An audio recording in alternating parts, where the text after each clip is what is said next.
When I first began as General Sessions Judge, I was also my own magistrate for writing warrants, and then finding probable cause, and then sentencing the folks.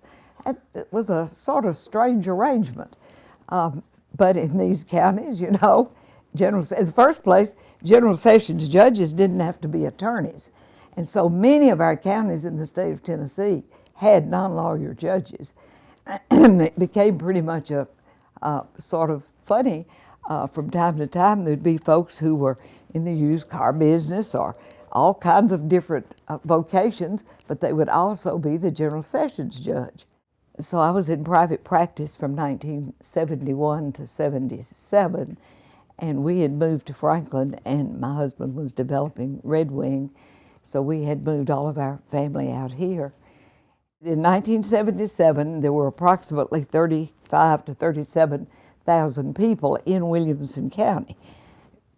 General Sessions Court operated one day a week on Saturday in the courthouse. I had a very small office up on the second floor, and it was a very strange kind of court because people just came in and they had difficulties with their neighbor, or somebody's cow got in somebody else's pasture, or somebody's child ran over somebody's mailbox or whatever, and they came to General Sessions Court. At that time, juvenile court was really it's never been non-existent, but juvenile court was handled by the then county executive, which was, I believe it was Wilburn Kelly at the time. And it consisted of two folks who I believe had been appointed with grants to do some work in the juvenile justice system, and that was Betsy Adjunt and Charlie Ray Smith. And so when I took the bench, I met them, but it was probably a year later, I think maybe 78, that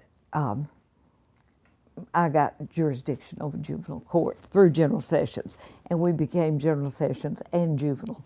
Then in 1980, the law changed even more about juvenile court, and it was no longer appropriate for a non-lawyer judge to incarcerate a juvenile or to send them to detention facilities.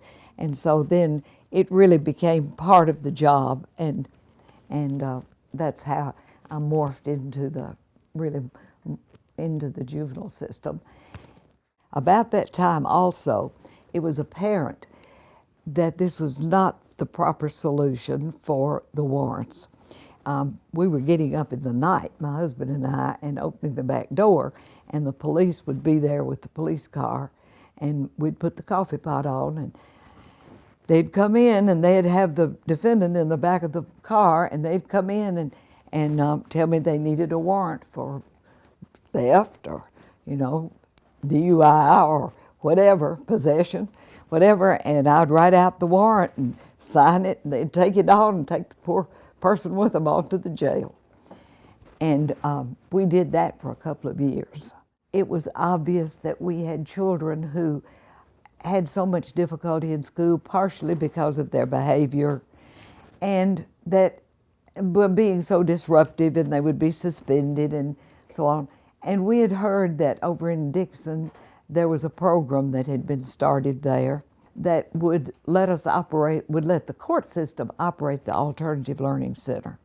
And it would be a school that we could place a child in that had been removed from the school system, and that we could get the work from the school and make sure that they were able to keep up with their work, and then send a report back to the school of their progress by hiring a certified teacher to come in and do it. It would be more like a tutorial thing through the school, as far as the school was concerned, where the school actually wasn't running the ALC like they do now.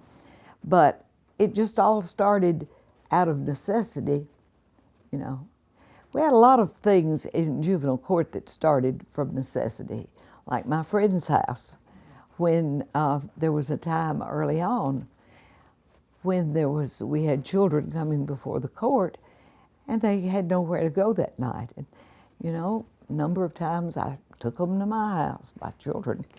No, to their disdain sometimes. We'd have to bring somebody home, and we'd be searching, trying to find people who would take in kids that really had nowhere to go. If there was some big problem that came up at home, Mom or Dad said, "I'm not taking him home." Well, what do? You can't just put them out on the street. So we got a bunch of really, really interested folks, some folks from our my church and other churches, and Jeannie C. Riley, and some, important people to say they would sort of sign on and be part of a group that we called Williamson County Youth Inc.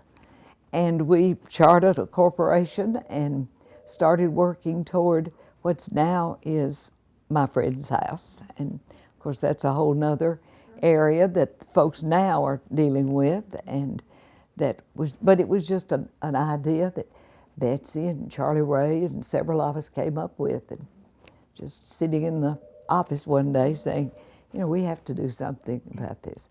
Same way with CASA becoming involved, and we met a person from Nashville who was involved with CASA, that's Court-Appointed Special Advocates, who have become the eyes and ears of the court, and that always also has been a good program. So those were things that happened while I was on the bench.